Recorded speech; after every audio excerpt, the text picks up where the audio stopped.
It's been more than 3 years since the first missile crossed the Ukrainian sky, and the world thought the war had reached its limits. But now, a new twist is reshaping everything. Alliances are shifting, weapons are evolving, and behind every handshake, a storm is brewing.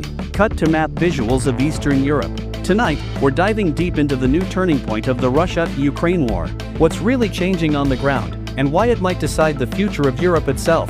As winter approaches, both Russia and Ukraine are preparing for what could become the most decisive phase of this long and exhausting conflict. The front lines, once frozen for months, are now alive again with drone warfare, electronic battles, and deep strategic maneuvers that are changing the rules of engagement. Russia, after consolidating its control over parts of eastern Ukraine, is now doubling down on long-range strikes, not just to destroy targets, but to wear down Ukrainian morale and infrastructure. Ukraine, on the other hand, is countering with precision attacks deep inside Russian territory, showing the world that this war is no longer one-sided. What's new isn't just the firepower, it's the strategy. Ukraine's use of AI-driven drone swarms and Western-supplied long-range missiles has started to challenge Russia's traditional advantage in manpower and artillery. It's a silent chess game. One side moves, the other responds, but each move costs thousands of lives. In Washington, Brussels, and London, the tone has started to shift. The West is facing what many analysts call Ukraine fatigue. Billions of dollars have already been poured into aid and weapons, but public support is slowly fading. Politicians are under pressure. How long can they justify funding a war that feels endless, with no clear victory in sight? Meanwhile, inside the halls of the Pentagon, new debates are taking shape. Should the US push for peace negotiations, or continue supplying advanced weapons to ensure Ukraine's defense? For Ukraine, any sign of hesitation from its Western allies is dangerous, because the moment the flow of support weakens, Russia gains a powerful advantage. Time. Yet, this is not just about Ukraine, it's about global influence. The war has become a test of credibility.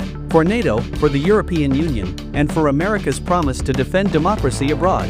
Inside Russia, a quiet transformation is taking place. The Kremlin is no longer relying only on old military doctrine. Instead, it's adapting, using hybrid warfare, cyber attacks, and propaganda campaigns to destabilize not just Ukraine, but Western unity itself. Russian industries have shifted into full wartime production, and sanctions, while painful, haven't broken the economy as expected. Oil revenues from countries like China and India are keeping Moscow afloat, while the global energy market continues to play into Putin's long game. This isn't just about capturing land anymore, it's about outlasting the West. Every sanction, every embargo, every condemnation has turned Russia more inward, more self-sufficient, and more determined to prove it can survive isolation. But the shockwaves of this war go far beyond Europe. From the Middle East to Africa and Asia, nations are watching closely. China sees an opportunity to study Western response strategies and to gauge how far NATO is willing to go for a partner that isn't part of the alliance. In the global south, many countries are quietly turning neutral, avoiding taking sides, but carefully negotiating trade and energy deals that benefit them in this new world order. Food prices have risen, global inflation is still volatile, and the energy market remains unstable. Every missile launched in Ukraine echoes in the price of bread in Africa or fuel in Asia, and somewhere between diplomacy and destruction, the balance of global power is shifting, slowly, silently, but unmistakably. The next few months could redefine this war entirely.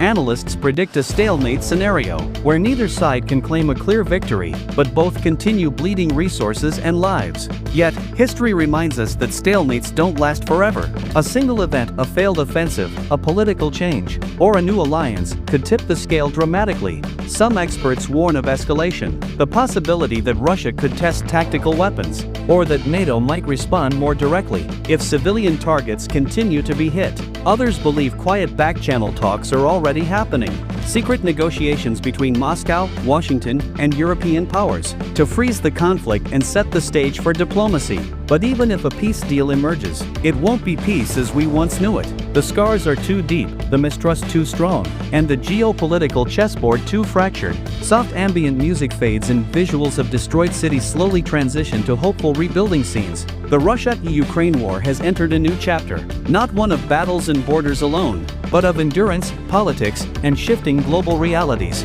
What began as a regional conflict has now become a test of the 21st century world order.